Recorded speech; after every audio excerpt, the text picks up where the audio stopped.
Now the other gods and armed warriors on the plain slept soundly, but Jove was wakeful, for he was thinking how to do honor to Achilles, and destroyed much people at the ships of the Achaeans. In the end he deemed it would be best to send a lion dream to King Agamemnon. So he called one to him and said to it, "Lion dream, go to the ships of the Achaeans, into the tent of Agamemnon, and say to him word to word as I now bid you.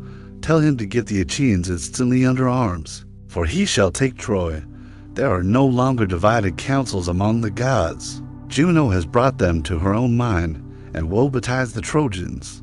The dream went when it had heard its message, and soon reached the ships of the Achaeans. It sought Agamemnon son of Atreus, and found him in his tent, wrapped in a profound slumber. It hovered over his head in the likeness of Nestor, son of Neleus, whom Agamemnon honored above all his counselors, and said, "You are sleeping, son of Atreus. One who has the welfare of his host and so much other care upon his shoulders should dock his sleep. Hear me at once, for I come as a messenger from Jove, who, though he be not near, yet takes thought for you and pities you. He bids you get the Achaeans instantly under arms, for you shall take Troy. There are no longer divided counsels among the gods. Juno has brought them over to her own mind, and woe betides the Trojans at the hands of Jove. Remember this, and when you wake see that it does not escape you." The dream then left him, and he thought of things that were surely not to be accomplished. He thought that on that same day he was to take the city of Priam, but he little knew what was in the mind of Jove, who had many another hard-fought fight in store alike for Danaans and Trojans. Then presently he woke, with the divine message still ringing in his ears, so he sat upright, and put on his soft shirt so fair and new, and over this his heavy cloak. He bound his sandals onto his comely feet, and slung his silver-studded sword about his shoulders. Then he took the imperishable staff of his father, and sallied forth to the ships of the Achaeans. The goddess Dawn now wended her way to vast Olympus, that she might herald day to Jove and to the other immortals, and Agamemnon sent the criers round to call the people in assembly. So they called them, and the people gathered thereon. But first he summoned a meeting of the elders at the ship of Nestor king of Pylos. And when they were assembled, he laid a cunning counsel before them.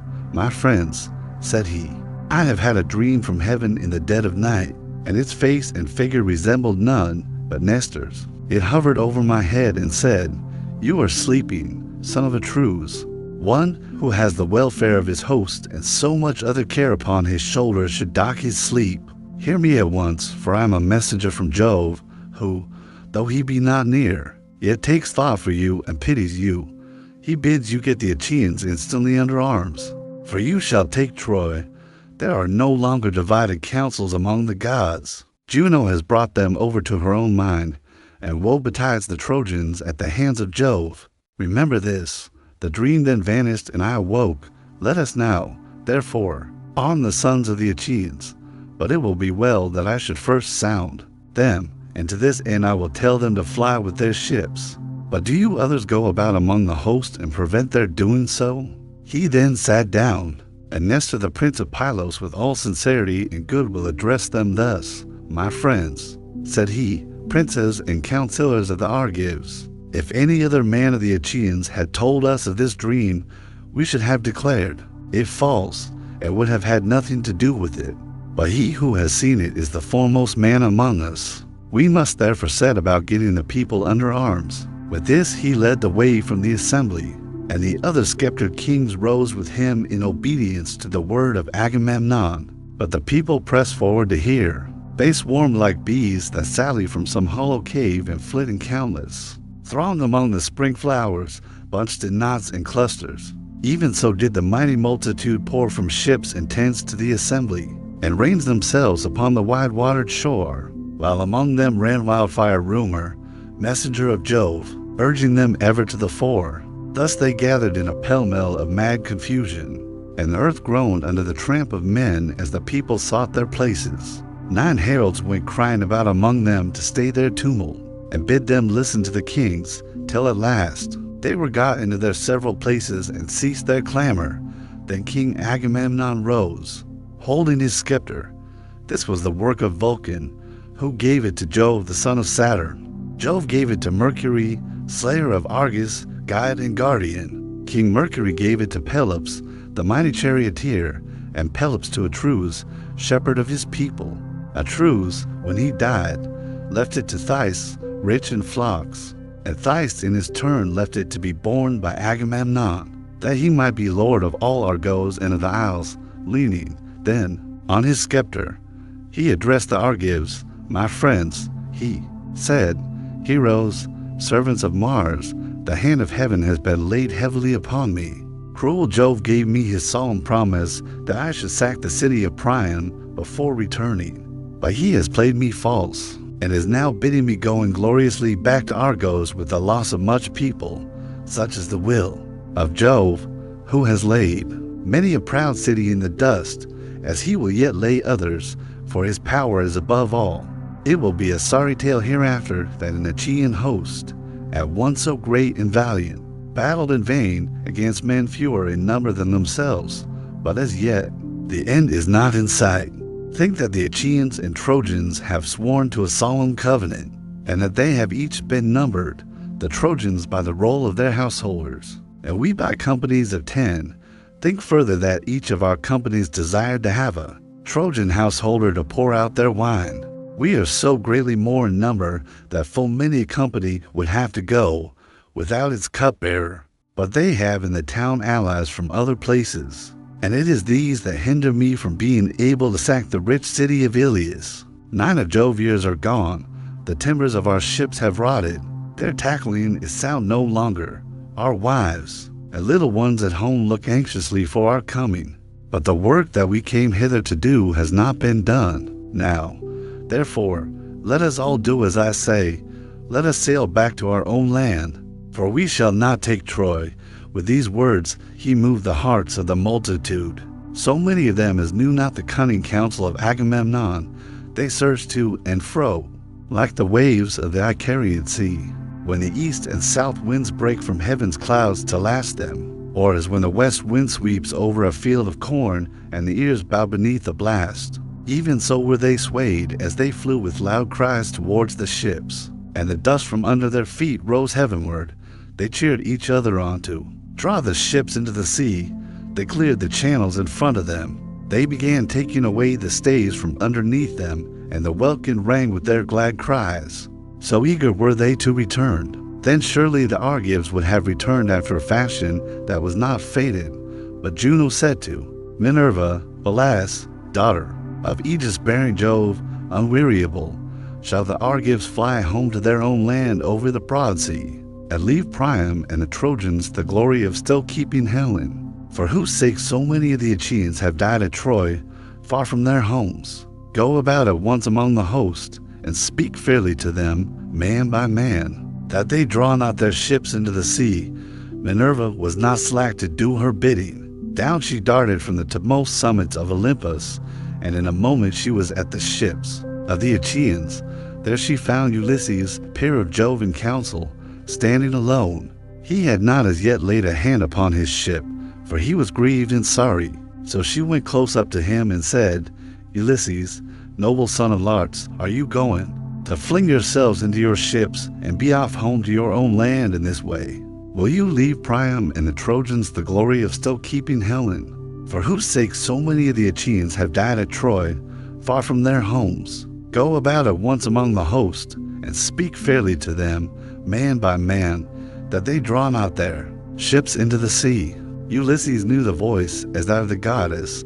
He flung his cloak from him and set off to run. His servant Eurybates, a man of Ithaca, who waited on him, took charge of the cloak, whereon Ulysses went straight up to Agamemnon and received from him his ancestral, imperishable staff. With this he went about among the ships of the Achaeans.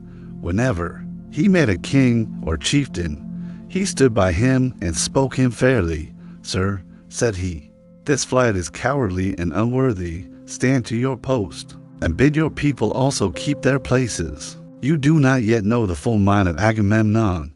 He was sounding US, and ere long will visit the Achaeans with his displeasure. We were not all of us at the council to hear what he then said.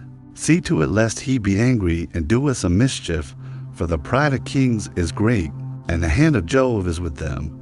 But when he came across any common man who was making a noise, he struck him with his staff and rebuked him, saying, Sirrah, hold your peace, and listen to better men than yourself. You are a coward and no soldier. You are nobody either in fight or council. We cannot all be kings. It is not well that there should be many masters. One man must be supreme, one king to whom the son of scheming Saturn has given the scepter of sovereignty over you all. Thus masterfully did he go about among the host, and the people hurried back to the council from their tents and ships with a sound, as the thunder of surf when it comes crashing down upon the shore, and all the sea is in an uproar.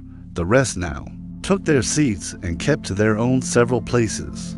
But Thersites still went on wagging his unbridled tongue, a man of many words, and those unseemly, a monger of sedition, a railer against all who were in authority, who cared not what he said, so that he might set the Achaeans in a laugh. He was the ugliest man of all those that came before Troy, band-legged, lame of one foot, with his two shoulders rounded and hunched over his chest. His head ran up to a point, but there was little hair on the top of it. Achilles and Ulysses hated him worst of all, for it was with them that he was most wont to wrangle. Now, however, with a shrill squeaky voice, he began heaping his abuse on Agamemnon. The Achaeans were angry and disgusted, yet nonetheless he kept on brawling and bawling at the son of Atreus. Agamemnon, he cried, what ails you now, and what more do you want? Your tents are filled with bronze and with fair women. For whenever we take a town, we give you the pick of them. Would you have yet more gold, which some Trojan is to give you as a ransom for his son, when I or another Achaean has taken him prisoner? Or is it some young girl to hide and lie with?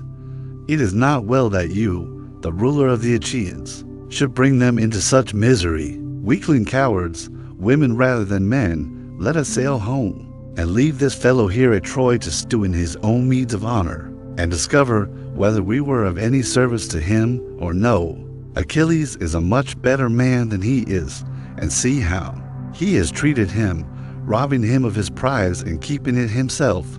Achilles takes it meekly and shows no fight. If he did, son of Atreus, you would never again insult him. Thus railed Thersites, but Ulysses at once went up to him and rebuked him sternly.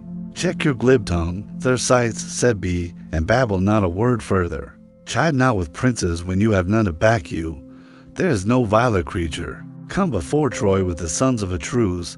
Drop this chatter about kings, and neither revile them nor keep harping about going home. We do not yet know how things are going to be, nor whether the Achaeans are to return with good success or evil. How dare you jibe at Agamemnon because the Danaans have awarded him so many prizes? I tell you, therefore, and it shall surely be, that if I again catch you talking such nonsense, I will either forfeit my own head and be no more called father of Telemachus, or I will take you, strip you stark naked, and whip you out of the assembly till you go blubbering back to the ships. On this he beat him with his staff about the back and shoulders till he dropped and fell a-weeping. The golden scepter raised a bloody well on his back, so he sat down frightened and in pain, looking foolish as he wiped the tears from his eyes. The people were sorry for him, yet they laughed heartily.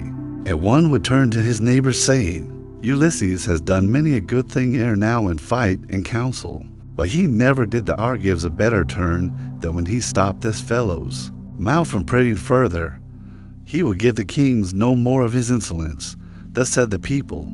Then Ulysses rose, scepter in hand, and Minerva in the likeness of a herald bade the people be still, that those who were far off might hear him and consider his counsel. He therefore with all sincerity and goodwill addressed them thus, King Agamemnon, the Achaeans are for making you a byword among all mankind.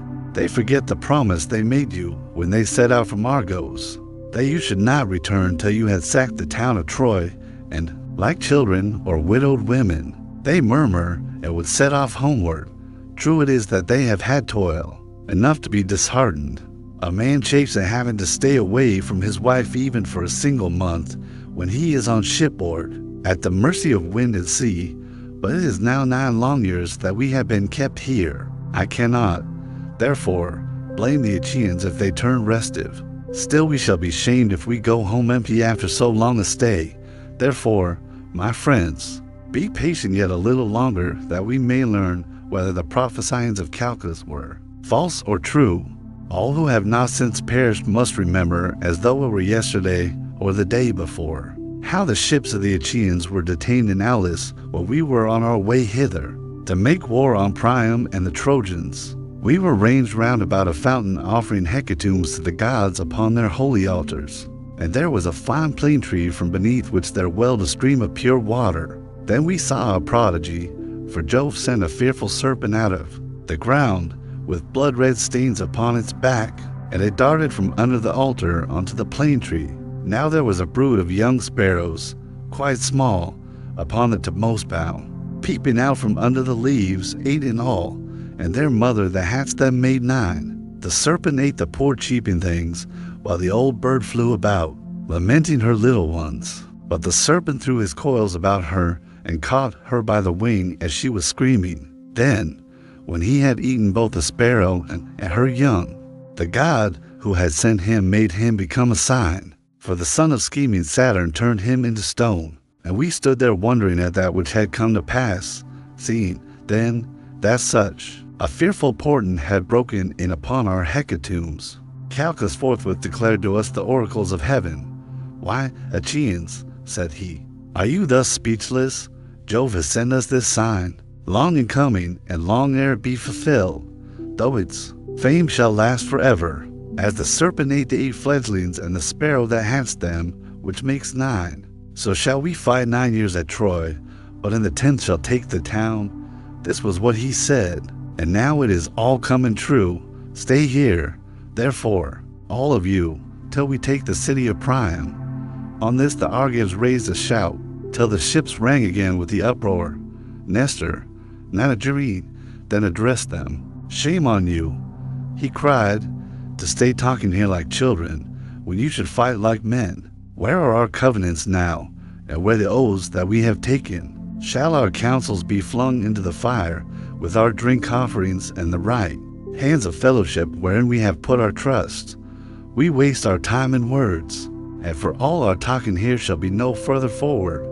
Stand, therefore, son of Atreus, by your own steadfast purpose. Lead the Argives on to battle, and leave this handful of men to rot, who scheme and scheme in vain, to get back to Argos ere they have learned whether Jove be true or a liar. For the mighty son of Saturn surely promised that we should succeed. When we Argives set sail to bring death and destruction upon the Trojans, he showed us favorable signs by flashing his lightning on our right hands.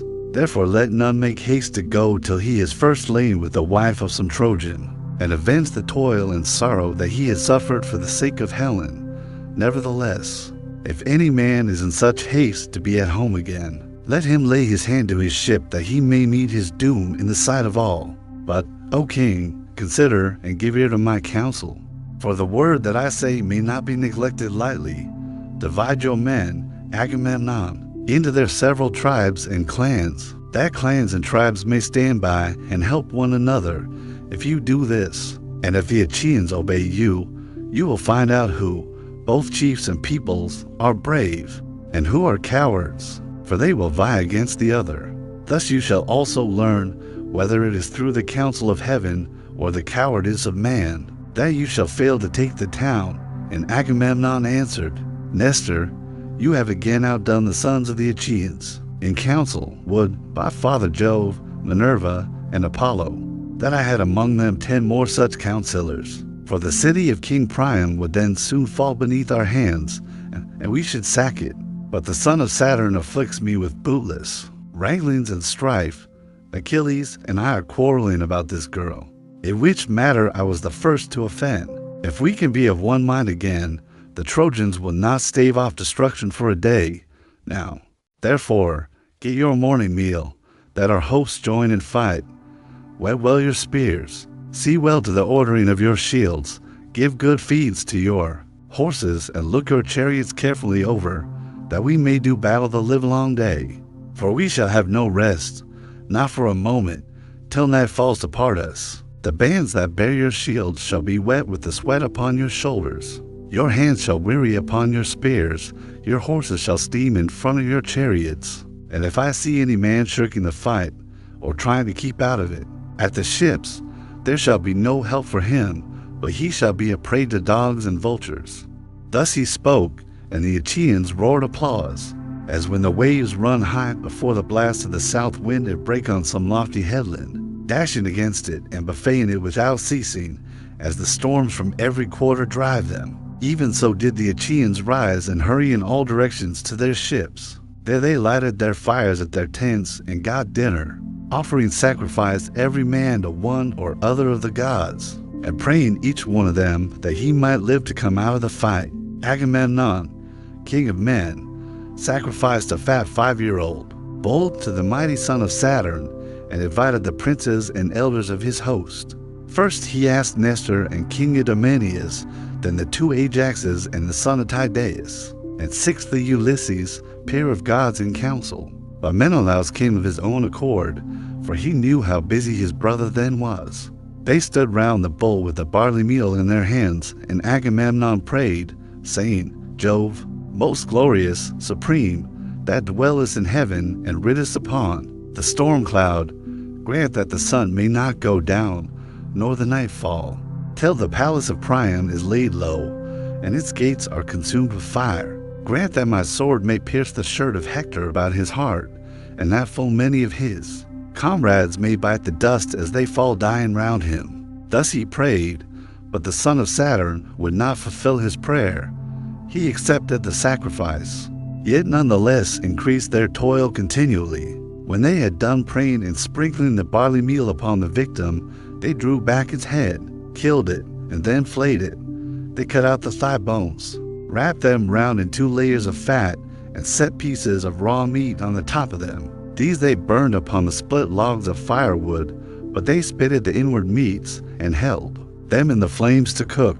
When the thigh bones were burned, and they had tasted the inward meats, they cut the rest up small, put the pieces upon spits, roasted them till they were done, and drew them off. Then, when they had finished their work and the feast was ready, they ate it, and every man had his full share, so that all were satisfied. As soon as they had had enough to eat and drink, Nestor, Nanagerine, began to speak. King Agamemnon, said he, let us not stay talking here, nor be slack in the work that heaven has put into our hands.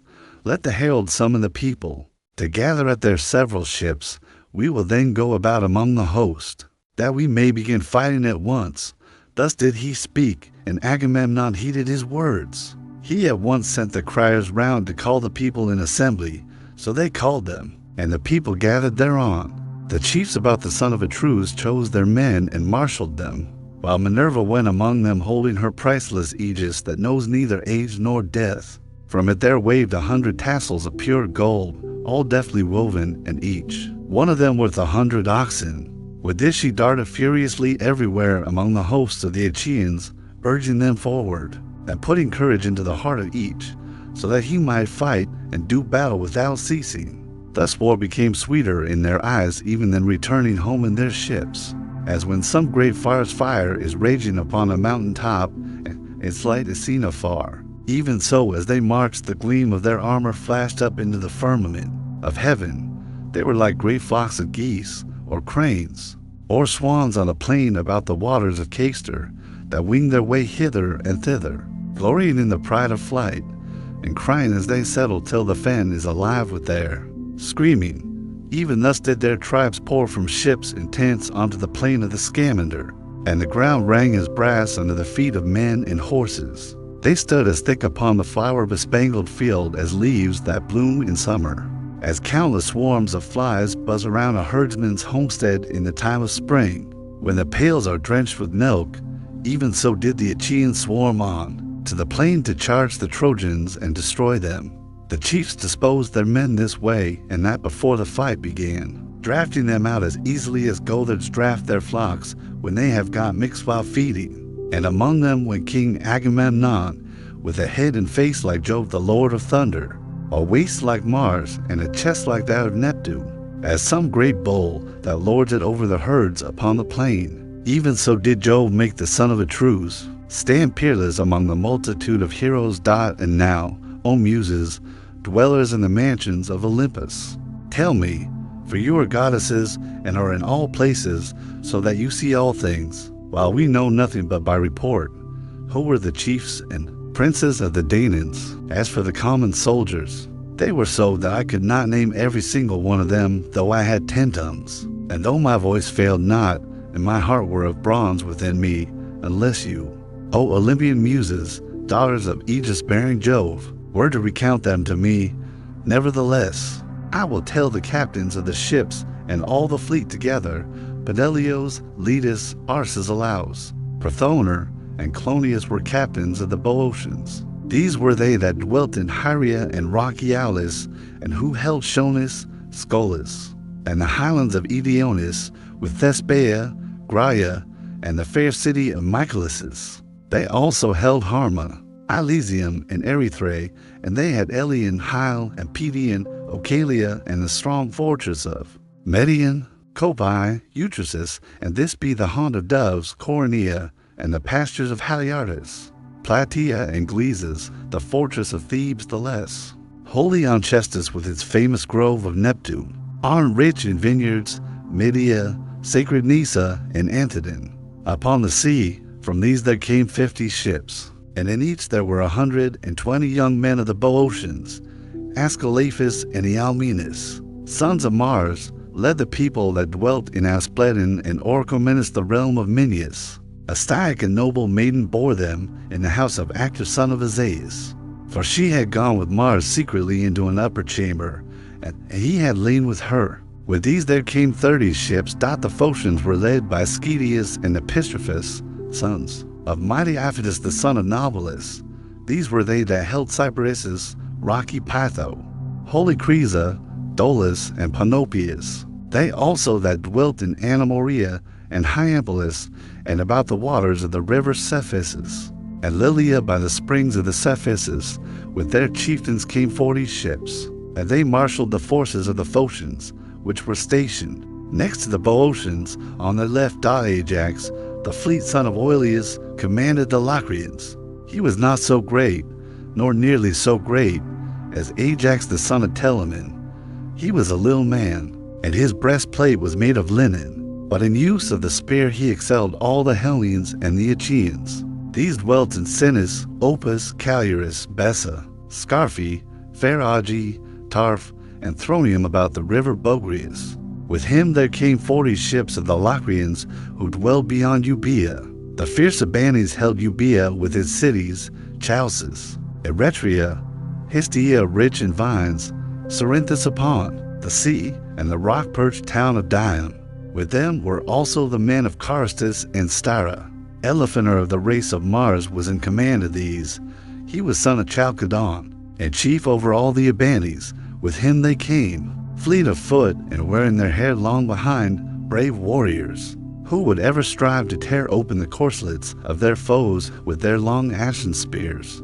Of these there came 50 ships, and they that held the strong city of Athens. The people of great Erechtheus, who was born of the soil itself, but Jove's daughter, Minerva, fostered him and established him at Athens in her own rich sanctuary. There, year by year, the Athenian youths worship him with sacrifices of bulls and rams. These were commanded by Menestheus, son of Pedios. No man living could equal him in the marshalling of chariots and foot soldiers. Nestor could alone rival him, for he was older.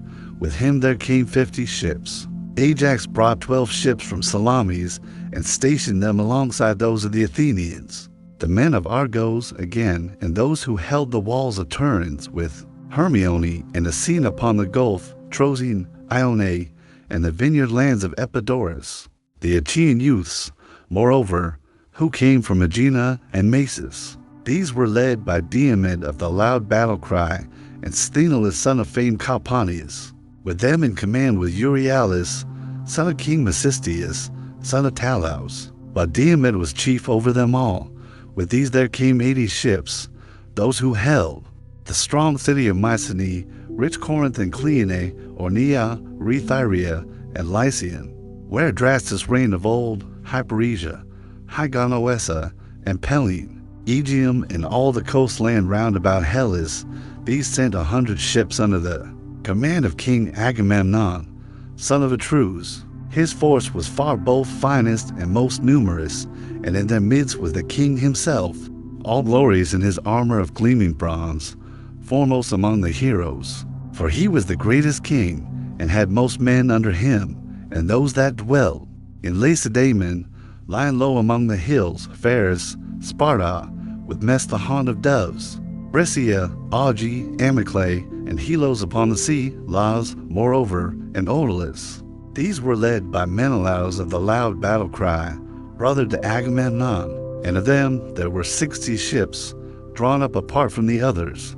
Among them went Menelaus, himself, strong in zeal, urging his men to fight, for he longed to avenge the toil and sorrow that he had suffered for the sake of Helen, the men of Pylos and Arene, and Thryum, where is the ford of the river Alpheus, strong Ipe, Cypresses and Amphigenia, Telium, Helos, and Dorium, where the Muses met Tamiris, and stilled his minstrelsy forever.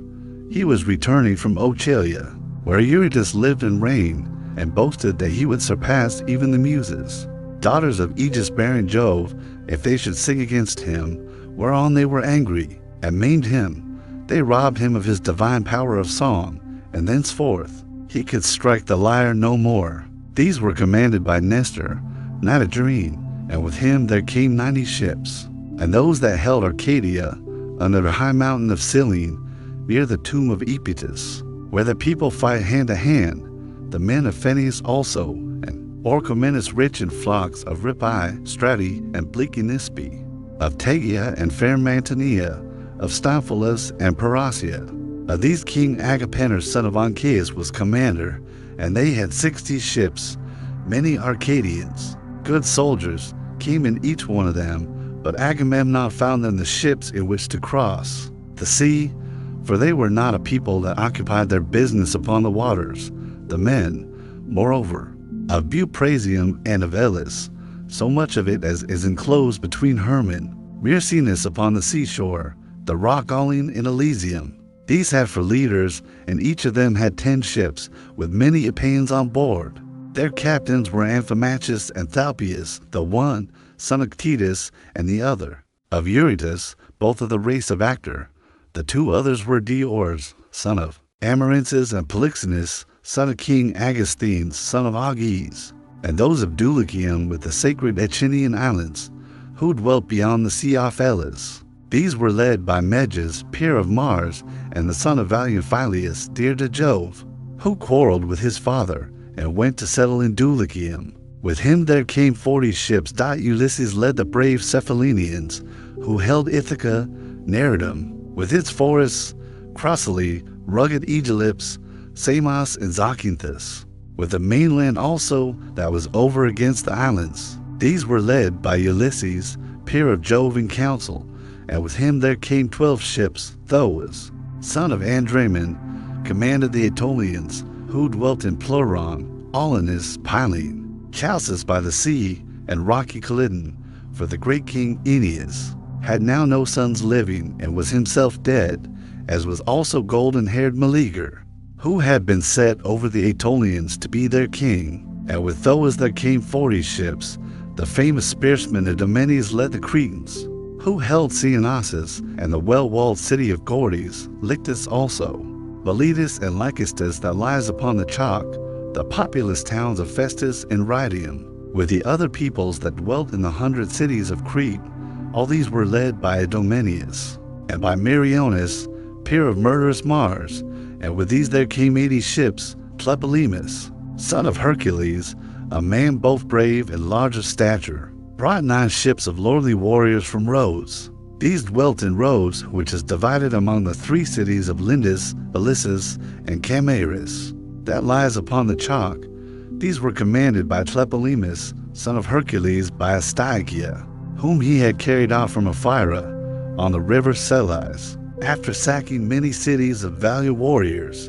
When Tlepolemus grew up, He killed his father's uncle Lysimachus, who had been a famous warrior in his time, but was then grown old. On this he built himself a fleet, gathered a great following, and fled beyond the sea, for he was menaced by the other sons and grandsons of Hercules.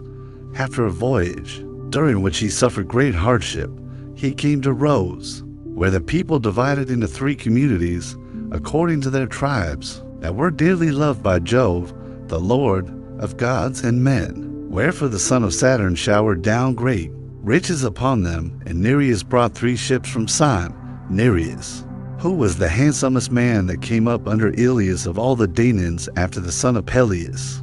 But he was a man of no substance, and had but a small following dot, and those that held Nisyrus, Crapathus, and Cassis, with Cos, the city of Eurypylus, and the Calydnian islands. These were commanded by Pheidippas and Anaphis, 2 sons of King Nisaulus the son of Hercules. And with them there came 30 ships, those again who held Pelasgic Argos, Alos, Alope, and Trachis, and those of Thea and Hellas, the land of fair women, who were called Myrmidons, Hellenes, and Achaeans.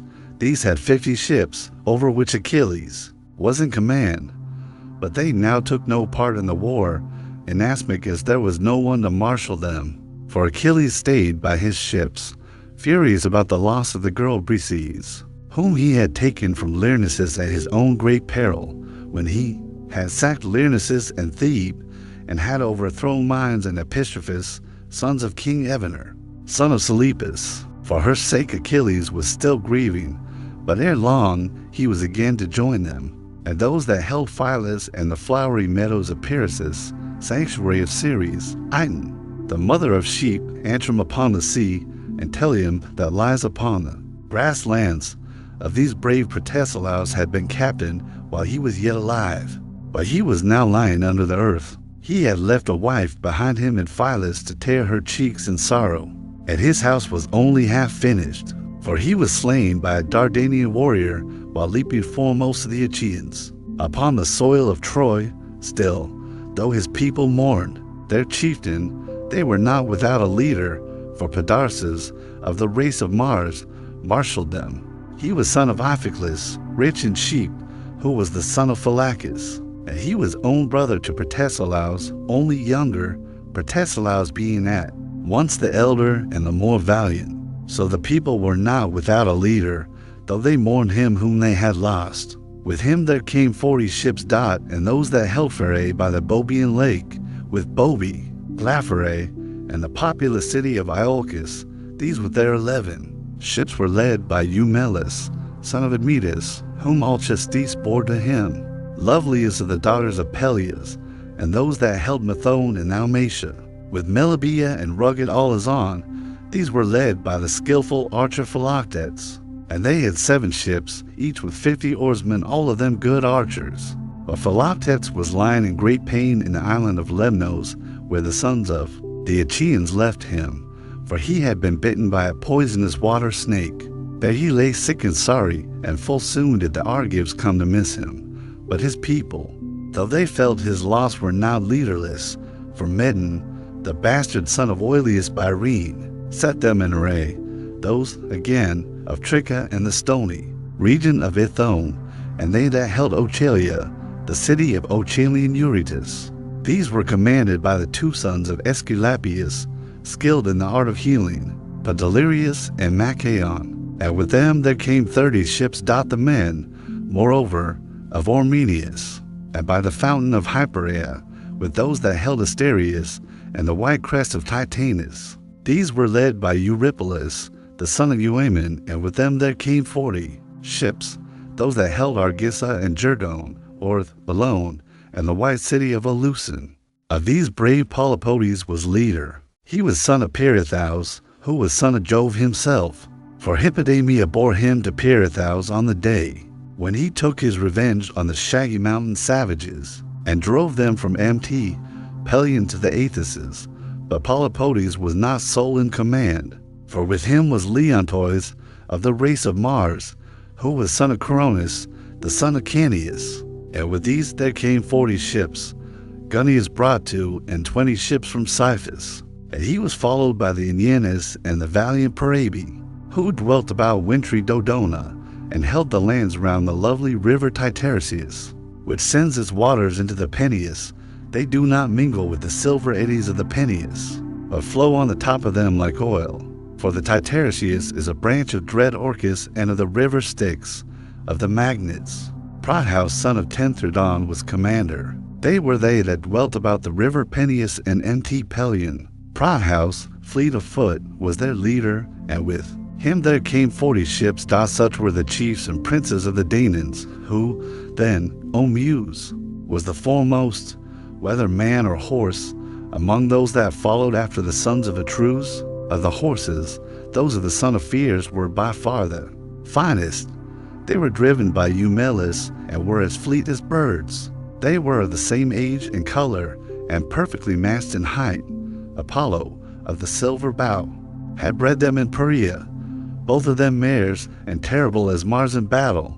Of the men, Ajax, son of Telamon, was much the foremost so long as Achilles. Anger lasted, for Achilles excelled him greatly, and he had also better horses. But Achilles was now holding aloof at his ships by reason of his quarrel with Agamemnon, and his people passed their time upon the seashore, throwing discs or aiming with spears at a mark. And in archery, their horses stood each by his own chariot. Champion lotus and wild celery, the chariots were housed under cover, but their owners, for lack of leadership, wandered hither and thither about the host, and went not forth to fight.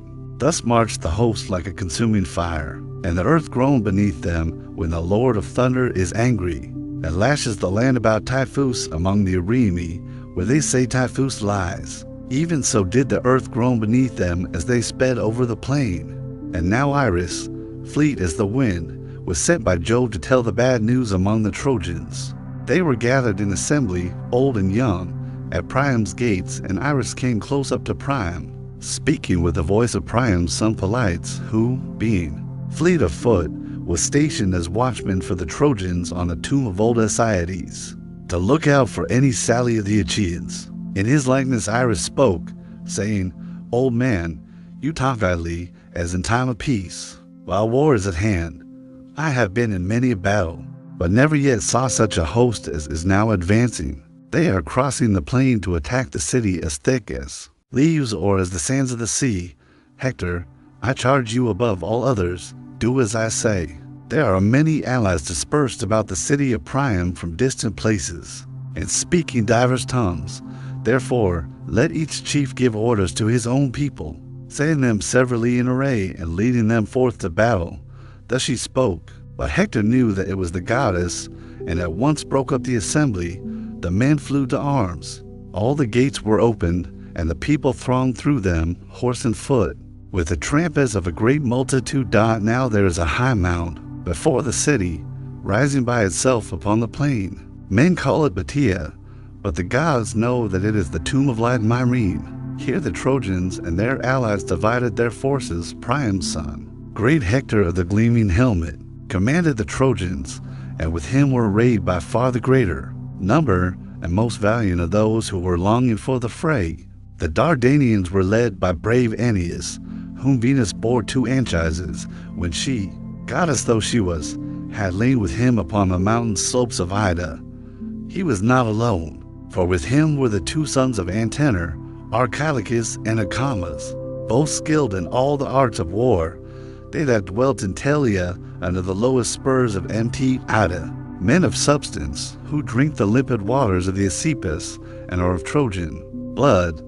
These were led by Pandarus son of Lycaon, whom Apollo had taught to use the bow. They that held Adrestia and the land of Apasus with Pityeia and the high mountain of Torea. These were led by Adrestus and Amphius, whose breastplate was of linen. These were the sons of Merops of Percote, who excelled in all kinds of divination.